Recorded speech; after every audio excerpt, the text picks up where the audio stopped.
Welcome back to the Money Focus Podcast. I'm your host, Moses the Mentor.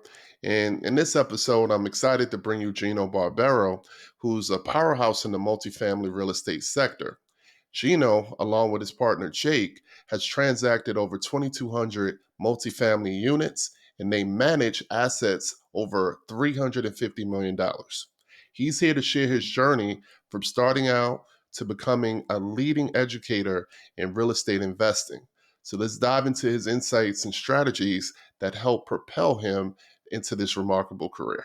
Let's go. All right. Thank you for joining the Money Focus Podcast. I really appreciate you, Gino. The first question I always like to ask my guests is to really walk us through your career journey, your professional journey, just ultimately how you started your business. So the floor is yours. As we were speaking before camera, I'm one of the products of the 90s. I was watching the New York Knicks back in the 90s and got out of college, and my father owned a restaurant, and I got into the restaurant business. That was the family business for years and years and years, and I loved it until I didn't. In 2007, my dad passed away, and I had to ask myself, am I living his dream or am I living my dream?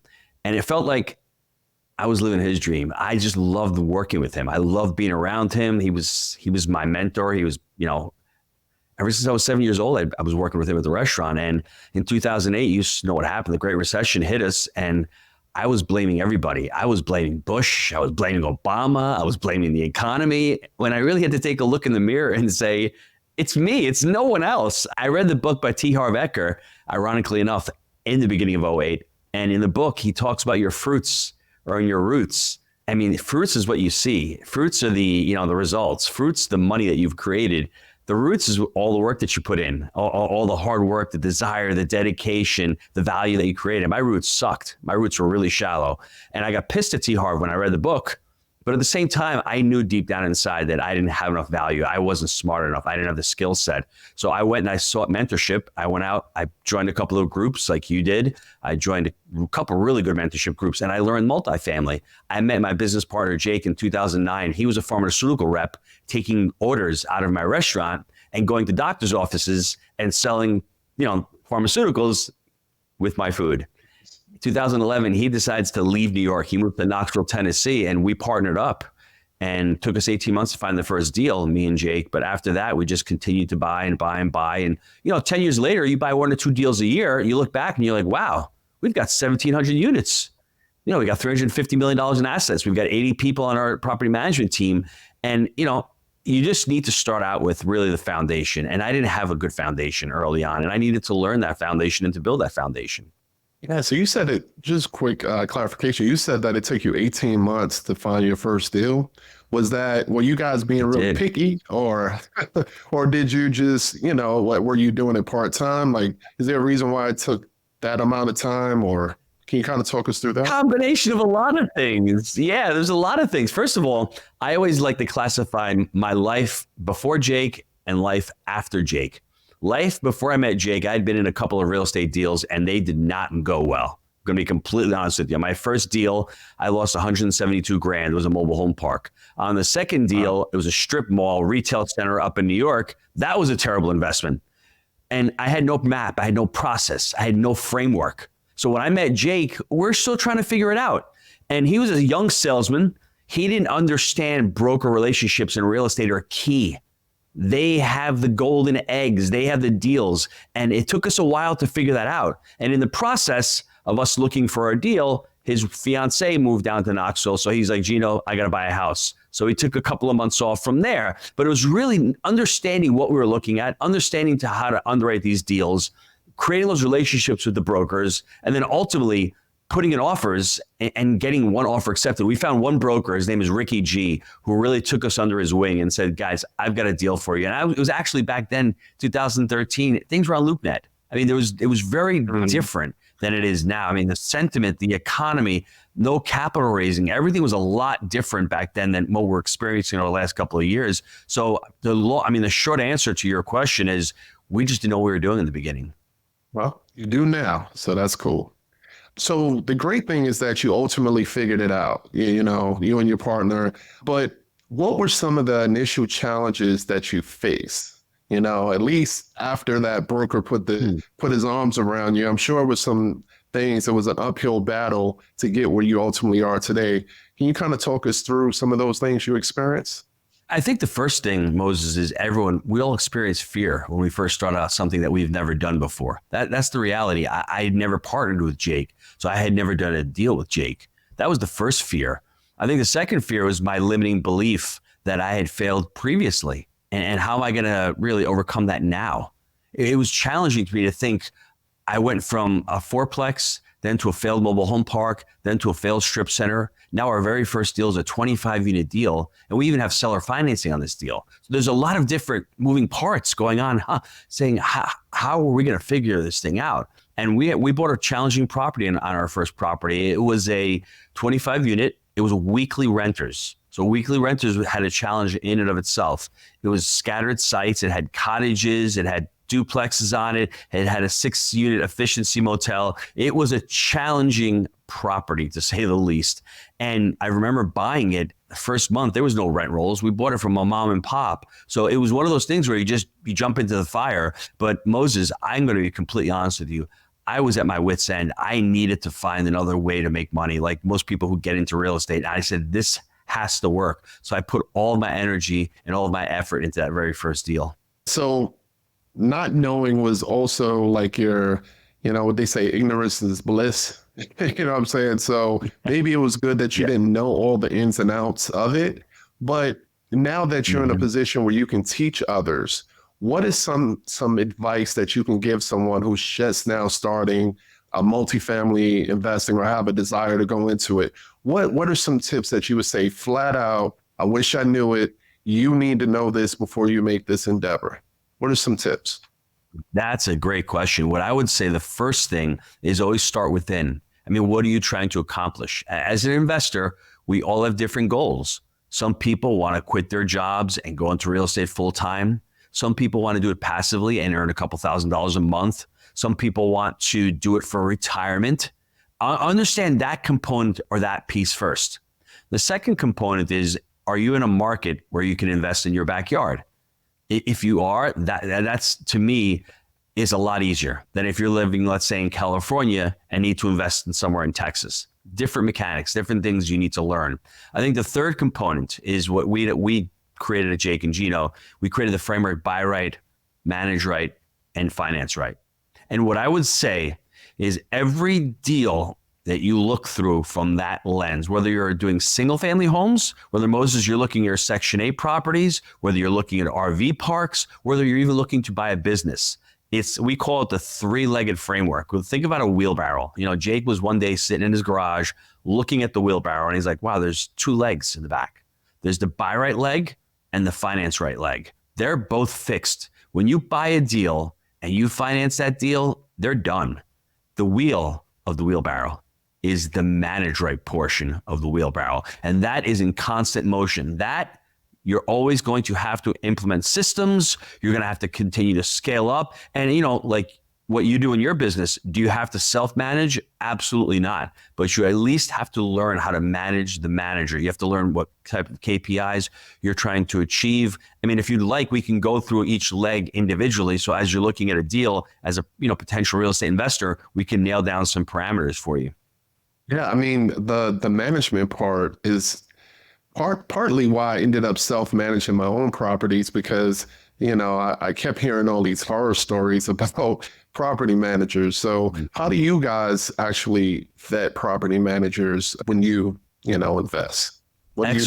Excellent question. I would say for us, it's a little different. We're vertically integrated. We manage our own portfolio also. Jake started out with that very first deal. He started managing that deal because he was boots on the ground. And since then, we've grown to over 80 team members. But a lot of our community members in the Jake and Gino community use third party.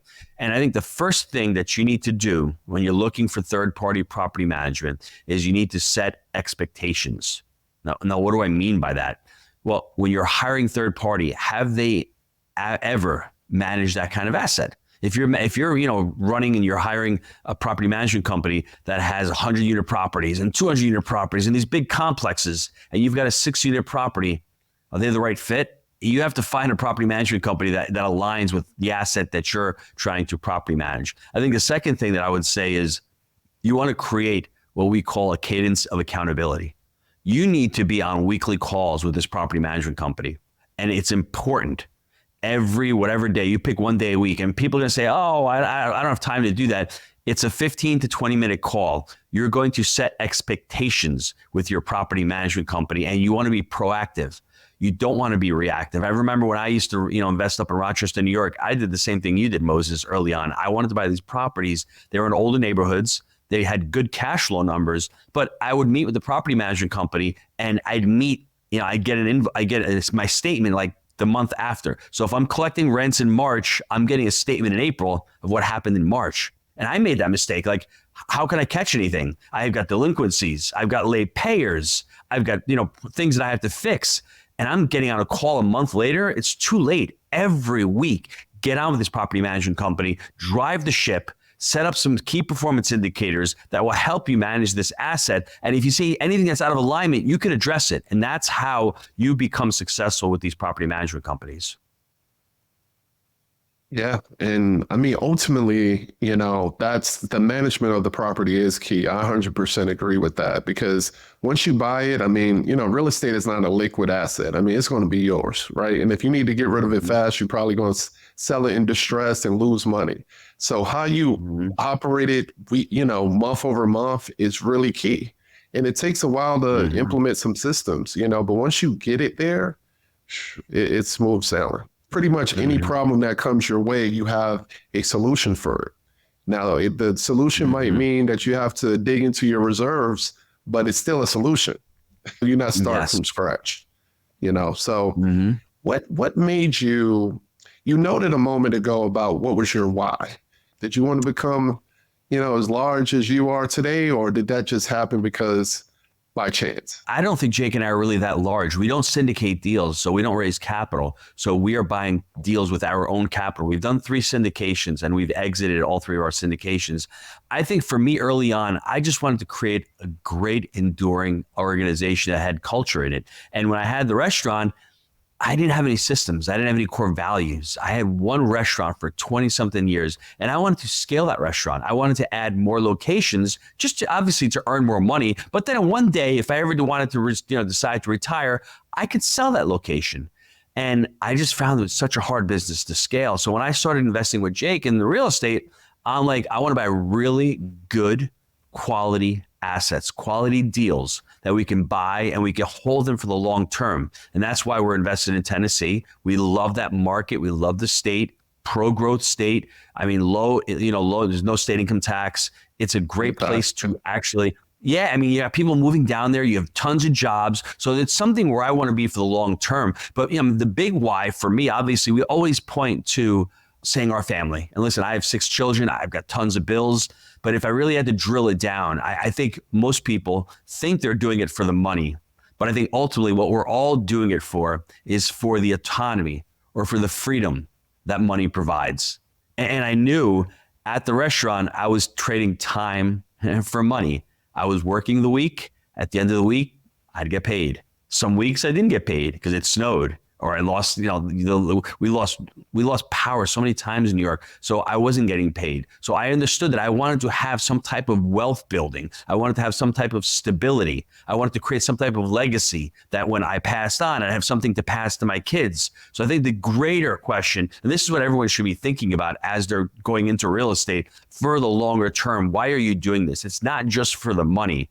Money is great. Money is the result, but there's got to be a bigger reason why. And for me, it was I wanted to create this great organization. And we've done that at Jake and Gino, where employees want to come to work, where we can impact other people's lives. And at the same time, let's invest in an asset where we know for the long term we can create wealth as well. Nice. I mean, and well said. I mean, freedom is definitely why I'm doing it. I want to be able, not that I want to make less money, but I would take less money in the autonomy and the freedom to be able to do what I want to do with my family and help people versus having to worry about, pursuing, furthering someone else's dream. So that's really key for me. I want to back up on 2 things because I'm thinking in the mindset of my audience, and I want them to, understand 2 things you pointed out. You mentioned syndication, and I probably glossed over that. And, some people may not know what a syndication is. Sure. Would you mind giving a high level breakdown of what exactly a syndication deal is so Yeah. people can understand? So Moses, you're driving down your car in Atlanta, and you're looking all over the place, and you're saying to yourself, 100-unit apartment complex, 300-unit apartment complex. Who owns all these buildings? There must be the rich guys that own all these buildings. When in reality, a lot of those buildings are owned by investors. A syndication is simply a pool of investors that are pooled together. They pool all their money together, and they have a lead sponsor or a couple of operators, sponsors who are running the deal. Right? There's a general partner that would be the lead sponsor. Let's say, for instance, me. I find this 100-unit apartment complex. Great. It's amazing. Oh, well, I don't have any money. I need $6 million for this deal. Where am I going to get it? Well, we create this syndication. We get these partners, these limited partners out there. They're passive investors. We're going to raise capital from them. And we're going to go out and buy this apartment complex. Now, there's syndication laws. It gets into securities laws because you're really creating a security. Because really what happens is I am the general partner. I'm going to be doing all the work. You're the limited partner, let's say, that I'm going to be raising money from. You're passive with the expectation that I do all of the work. So you're creating a security. So you get into securities laws. Now, it's not that daunting. Once you've done one or two, it's not that complicated. But you just go out and you hire a securities attorney and you get the paperwork done. But to think about it, you're looking at all these buildings. A lot of these are done through syndication, through raising capital and pooling that money together. That's why when people say, well, I don't have the money to get into multifamily, most of us don't have the money to get into multifamily. We start out small with maybe a duplex or a fourplex or a 6-unit. Then we start to create some equity. We may refinance that equity out, buy the next deal, or we may sell that and go up. And then at some point, we run out of money. There's no more money left. And we go out and create a syndication. We start raising money from investors. No, a great breakdown. Hopefully that makes sense. If it doesn't make sense, people who's watching, you can go ahead and put it in the comments. I love your example on how it's like, most of these buildings and stuff like that are not owned by this mega billionaires. It's everyday people or people who might have some money and they're putting it to work. I'm an active investor, right? But you don't have to be an active investor. You can put your money to good use and stop spending it on things that's going to lose value and actually work in a syndication deal and be hands off pretty much. The other part I wanted to ask you, because this is so important to your brand, is partnerships. So you mentioned that you met Jake coming in. He was a salesperson. You guys built the rapport, things like that. But the reason why I want to touch on this is because this is another factor as well. Because if you might have a partner who has the capital and the money, but then you might have another partner who maybe doesn't have the money, but they have the knowledge. And if you both have both, then great. But I wanted you to touch on the importance of partnerships, because you can rely on each other and two heads can be better than one to pursue and grow your business. So it seems like, you and Jake are really doing great things. So any advice for someone who would be seeking a partner? Multifamily is a team sport. Bottom line, I think real estate myself is a team sport because it is a business. Once you shift your mindset around, I'm just buying a few buildings, to, wow, I'm buying a current stream of revenue and a future stream of revenue, and I'm buying these little businesses, each property that we have, if you view them as a business, your mind starts to shift. At Jake and Gino, we like to say we're creating multifamily entrepreneurs. My mentor, Rick Sapio, came up with this phrase, and it's 4 words. It's values-based decision-making. When you're out there and you're going to seek a partner, you need to seek a partner based upon your values. Do your values align? And when I met Jake in 2009, I already knew that he was a hard worker. I already knew that he was dedicated. I knew there was a lot of hustle. I knew he didn't make excuses.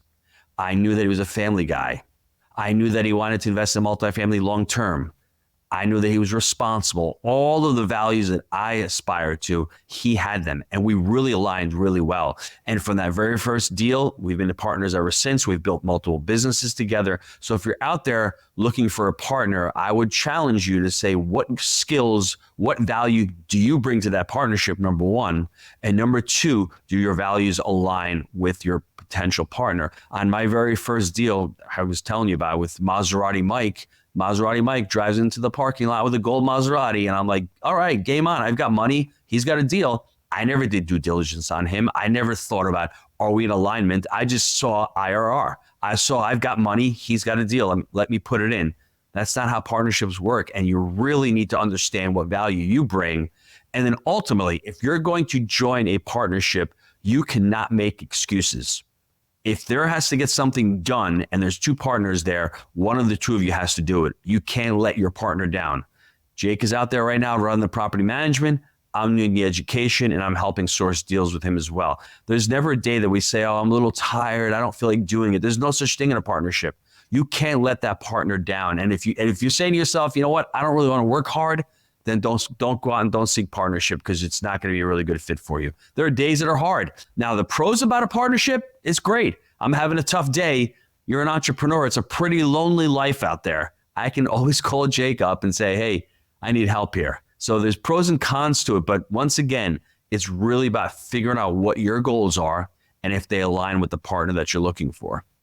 Nice.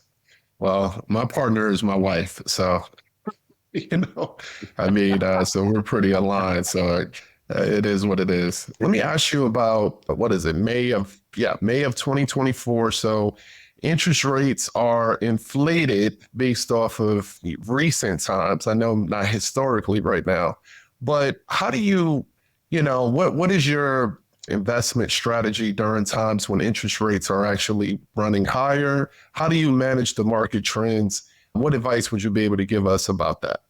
So there's a market cycle. And right now, when we go back into when I started back in 2011 and 2012, rates were around 6%. It was really hard to raise capital. There was deals on LoopNet, but there wasn't a lot of capital and the financing was difficult. Well, if we fast forward to what's going on today, it's eerily similar, right? It's really harder and more difficult to raise capital because the deals that are currently working right now, there's been a lot of capital calls. There's been a lot of distress in the larger assets. So a lot of people are a little leery about putting money into multifamily. Now, we've been shocked over the last year and a half to 2 years. It's not where the rates are. It's the quickness and how quick they did it. And they shocked the system and people couldn't react quick enough to where we are right now. We're early on in the game right now. I think rates aren't going to go any lower. They thought rates were going to go a little bit lower, but the Fed can't lower rates right now because we still have inflation. And if they do lower rates, they know that it's going to spur a recovery a lot quicker. So what I'm thinking for myself long term, if I'm looking at a deal right now and I can make a deal work at 7.5%, I'm going to do that deal because I know in the next 18 to 24 months that interest rates are probably going to drop at some point. I can refinance that deal out. I just think there's a lot of fear. There's a lot of negativity. And the average investor is going, oh, real estate stocks, real estate stocks. You can always buy. And in real estate, you can't always sell real estate. And right now, we're using something called creative financing. We're using seller financing as part of the market cycle. And our very first deal that Jake and I did, we also had seller financing. So it's interesting how market cycles tend to repeat themselves. And I promise you, if you get into real estate right now, you're gonna need a little bit of time to create those relationships. You're gonna need to understand how to underwrite a deal. You're going to need to understand how to start building your investors, your database of investors. That takes a little bit of time. And for anybody to say, I'm going to wait till the market crashes, when it crashes, you won't even know, number one. And number two, you won't have any relationships. I mean, now's the time because brokers are actually calling you back. They didn't need you 18 months ago, 2 years ago. They had deals and they were selling them. Right now, they need Moses and Gino to put offers on deals, because there aren't as many buyers right now. So now is the opportune time to get into real estate. Yeah, I mean, it's eye-opening for me. We talked before we jumped on, and I was looking for, commercial deals, apartment buildings and stuff like that. But it was when interest rates were pretty low, and it was hard to get a broker on the line. It was hard to get these buyers, these sellers to even entertain creative financing. And my wife and I, we went hard for about a year. Sending thousands of letters, handwritten letters. And we would get some people to bite, it's call us and things like that, but they never was realistic on a price. It was always inflated. So it sounds like this is the time that I should revisit that. And Moses, it's interesting. You said the word inflated.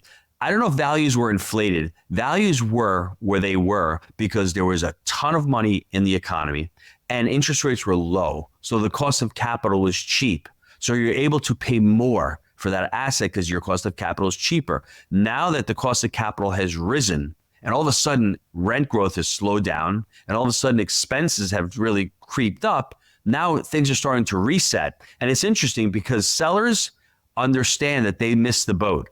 I mean, if they had sold a year and a half or 2 years ago, they may have gotten their price.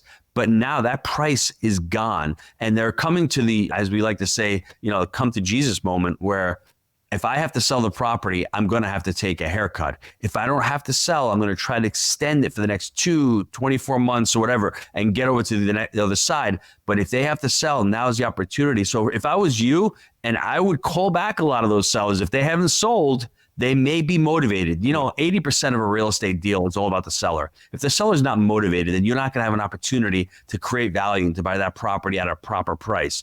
I think and I think one last thing I'd say is buyers right now, we've been bitten. We've overpaid, like you said, over the last 5-6 years. We're not overpaying right now. We can't overpay right now because banks won't allow us to overpay. So, you can want whatever you want for your property, but if it doesn't pencil out and there's no debt service coverage ratio of a 1.25, it's going to be really hard to finance that asset.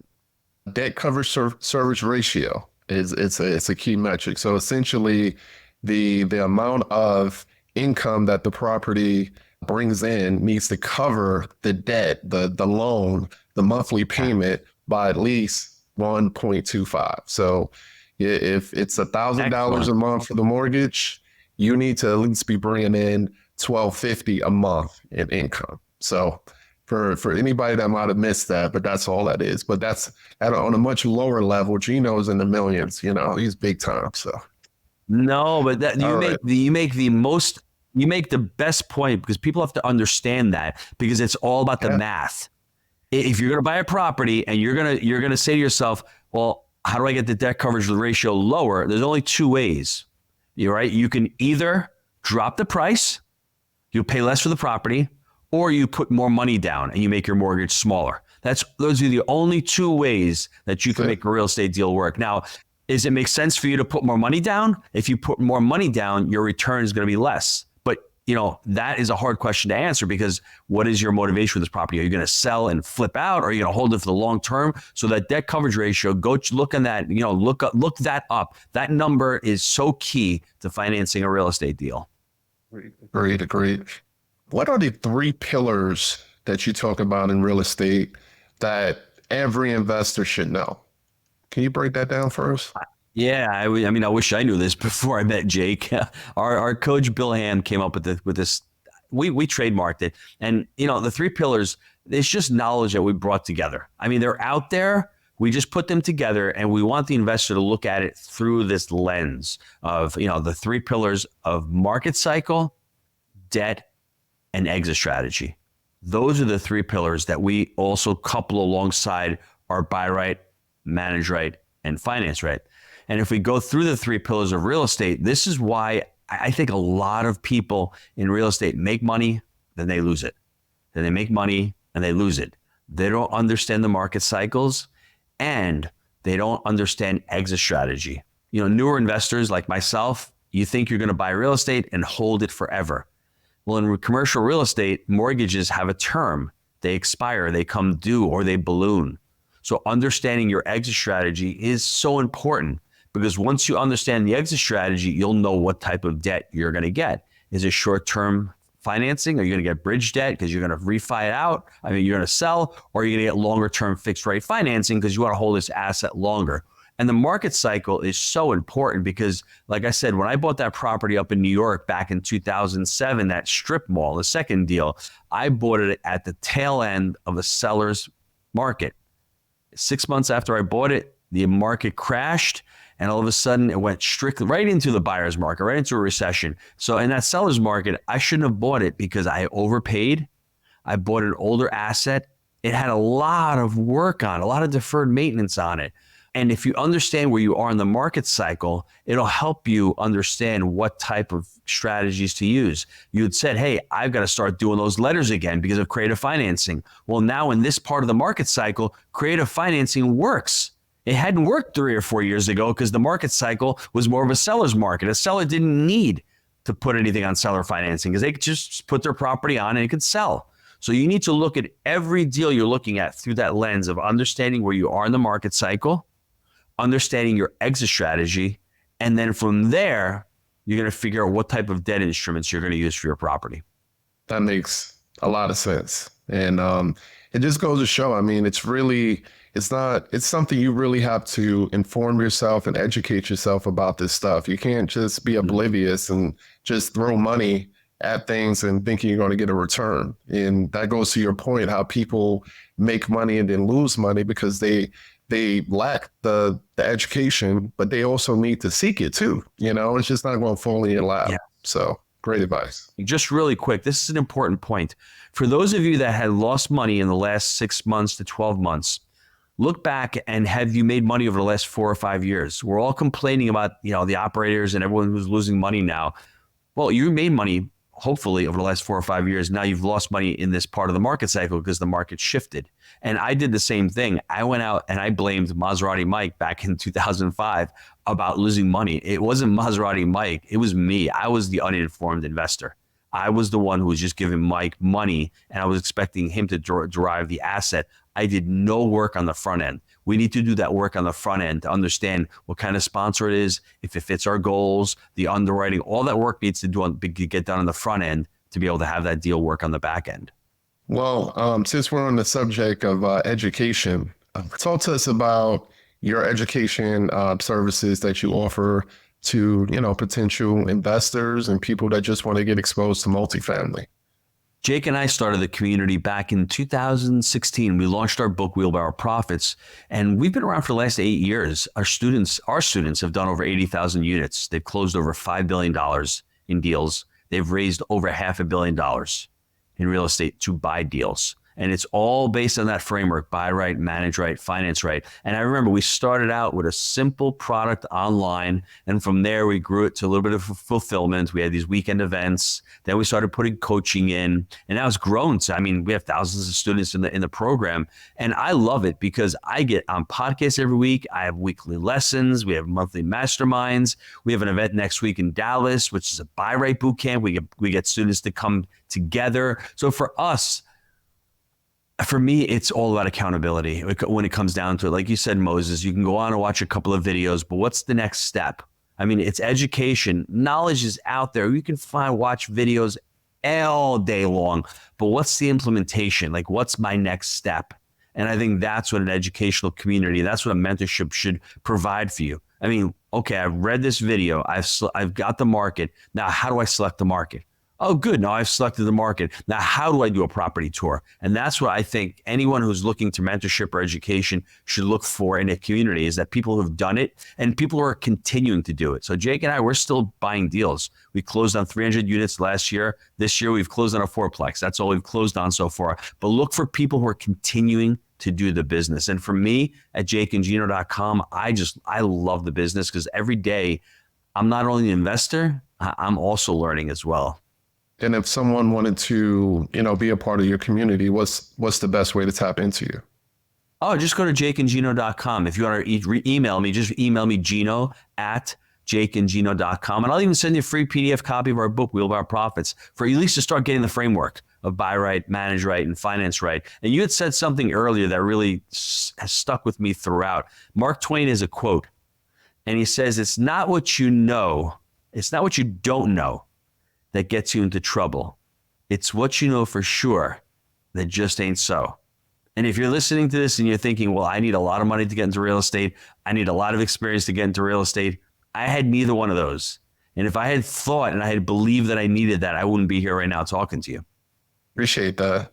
I was going to ask you what final advice or thoughts did you have? Was there anything else you wanted to add on top of that before we close out? Yeah, I would say personal development. I would say just, watch what goes into your mind, watch what goes into your mouth. Your input shapes your outlook. And that's the reality. The reality is the mastermind or the group is not going to make you successful. You need to get into that group and you need to add value to that group. And the bigger the groups are and the better the groups are, the quicker you will get to where you want to get to. That's the reality. The reality is you need to find people who are doing what you want to do and learn from them. I've been doing this podcast for some time now, and successful people like yourself say the same thing. So, I mean, it just is what it is. You know, anybody that's listening or watching, it's just like if you want to get in shape. You know what I'm saying? If you're going to be around a whole bunch of people that, you know, drink beer and eat pizza all day, you're not going to have a six pack. It just is what it is. So you got to be around people that's really successful with money so that you can learn about it, whether it's if real estate is your vehicle or that you know, asset that you want to be into, or the stocks, whatever the case may be. Surround yourself with someone that's really successful at it and just keep learning. Be a sponge. So that's key. So Gino, how you mentioned jakeandgino.com. What about social media? What's the best way to reach you on social media? Oh, just go to Instagram on Jake and Gino. We've got a pretty active Instagram page, so you can DM me there if you'd like. And Jake and Gino, we have a Facebook page as well. Perfect. So it's just easy branding, Jake and Gino everywhere. I appreciate your time, man. It was great to get to know some best practices in multifamily and understanding your story and background. So really appreciate you. Thank you. Thanks, Moses.